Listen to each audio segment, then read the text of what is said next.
Саламатсызбы? Региондо Абалким автордук программасы. Кыргызстандын бүгүнкү абалына тагыраагы айрым саясатчылардын шайлоо алдындагы жүрүштөрүнө көз салып туруп, ар бир нерсе өз убагында толугу менен так жана адилеттүү түрдө чечилиши керек экенине дагы бир жолу ынанасың. Элдин баары ушул эски саясатчылардан тажадык. Баягы эле 10-15 адам өлкөнү каалагандай калчап, мамлекетти өзүнүн менчигине айлантып алышты. Булардан кантип кутулсак экен деп нааразы болуп жүргөндөрдүн бири сиз да болушуңуз мүмкүн. Бирок убакыт көрсөтүп тургандай, кыргыз элине ушул күнгө чейин саясатчылардан көргөн жакшы жаман күнү бүтө элек экен. Алардан тажаганыңыз сайын алар ого бетер саясий оюндардын түрүн көрсөтүп, сиздин башыңызды максималдуу түрдө айлантканга аракет кыла беришет тура.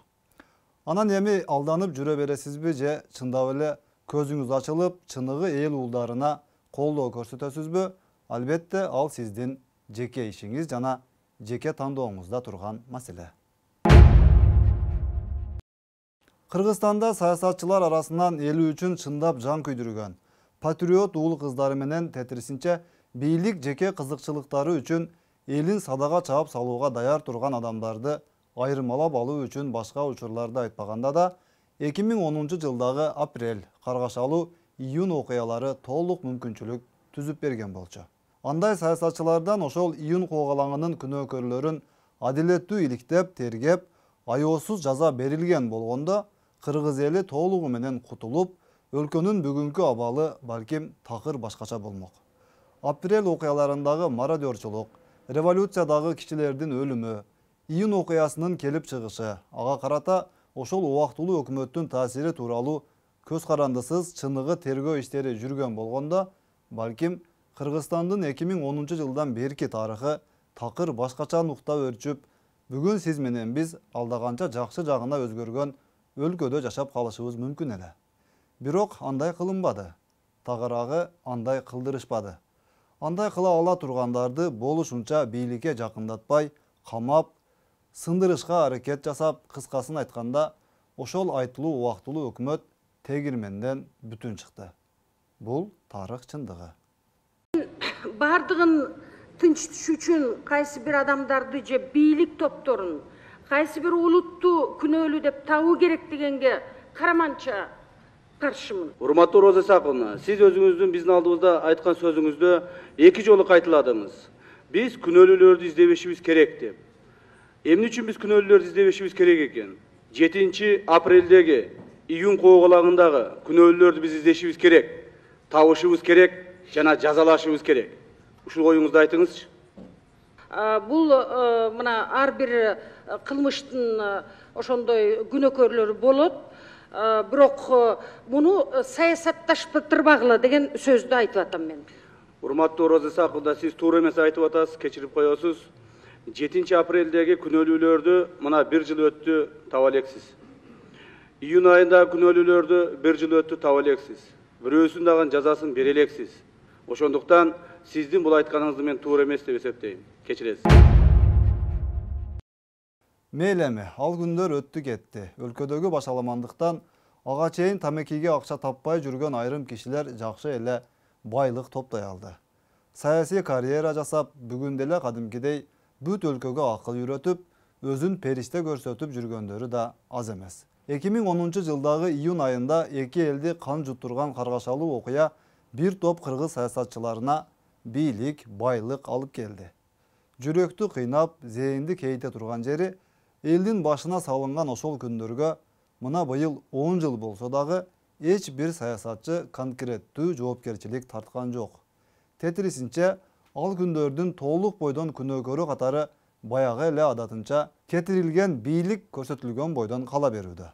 Ошол эле саясатчылар бүгүн дагы эле жарымы ак үйдүн ичинде жүрсө, жарымы сыртында отуруп, сиз менен бизге акыл үйрөтүп, мекенди сүйүү, эли журтка ак кызмат кылуу, коррупция, мыйзамсыздыкка каршы күрөшүү, реформалар сыяктуу, орусча айтканда дежурный сөздөрүн айтып отурушат. Таң калыштуусу эл арасында ушунча нерсенин баарын көрүп билип туруп, ошол кишилерге дагы эле ишенип, айла амалдарына дагы эле алданып, кол чаап жүргөндөр да жок эмес. Albatta, bul ар кимдин өз иши. Ар бир адамдын алданууга, бир канча ирет алданууга укугу бар эмеспи? Июнь окуяларына эртели кеч баары бир чыныгы укуктук баа берилет деп ишенгин келет.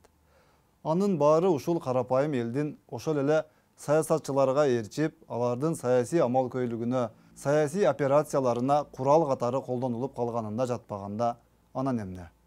Мына азыр көчөгө чыгып карасаңыз, ошол эле өзбек улутундагы мекендештерибиз да, кыргыз улутундагы мекендештерибиз да жөн эле бир туугандыкта, ынтымакта, бири-бири менен катташып, жакшылык жамандыгында бири-бирин колдоп, бир мечитте намаз окуп, бир базарда соода кылып, бир жакшына болуп эле жашап атышпайбы?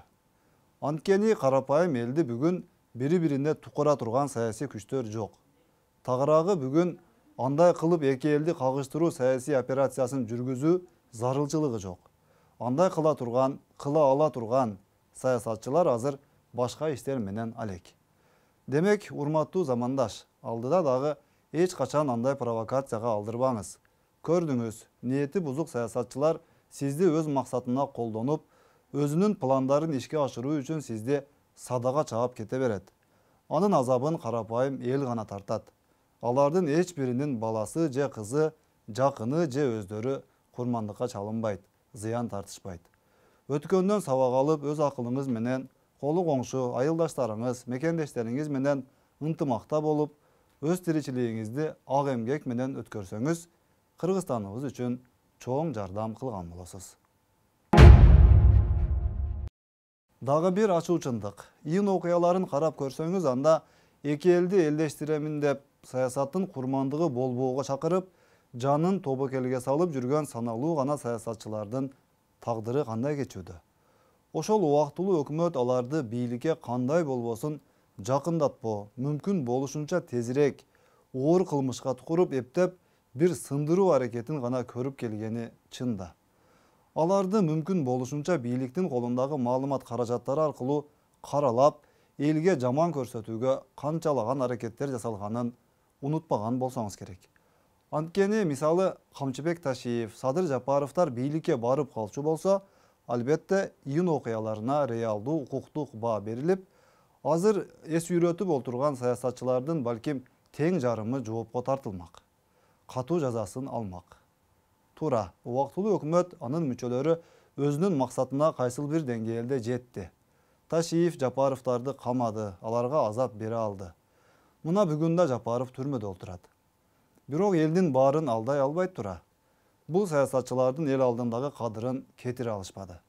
Кыргыз эли кимдин ким экенин даана көрүп, бүгүнкү күндө өз баасын берип отурат. Унутпаңыз, саясатчылар эки гана топко бөлүнөт. Бири бийлик, акча, мансап үчүн элин садага чаап, ар кандай айла амал, жалган, ширин сөздөрдү айтып күн көрөт. Экинчи топтогулар тетирисинче эли жери, мамлекети үчүн өз жанын, өз байлык мүлкүн садага чаап, жакшылык болсо элиме болсун, жамандыгын мен тартайын деп турат. Бирок жалган дүйнөдөгү жашоо көрсөтүп тургандай, негедир бийлик биринчи топтогу саясатчылардын колуна кайра-кайра тие берет. Ал эми алар экинчи топтогу элдик саясатчыларды эч качан бийликке жакын жолотпоо саясатын жүргүзө берет. Анан эл арасында да негедир ушул биринчи топтогулардын жалгандарына ишенгендердин эч эле көзү ачылбагандары түгөнбөйт. Анткени алар өтө мыкты алдай алышат. Анткени алар ошондой таланты бар. Бирок бүгүн кыргыз элинде көйгөй толтура. Ал проблемаларды экинчи топтогу тагыраагы элдик саясатчылар гана чече алат. Анткени алар элдин уул кыздары. Ак үйдүн же дагы башка жактагы ак үйлөрдүн эмес. Адашпаңыз, алданбаңыз. Саламатта калыңыз.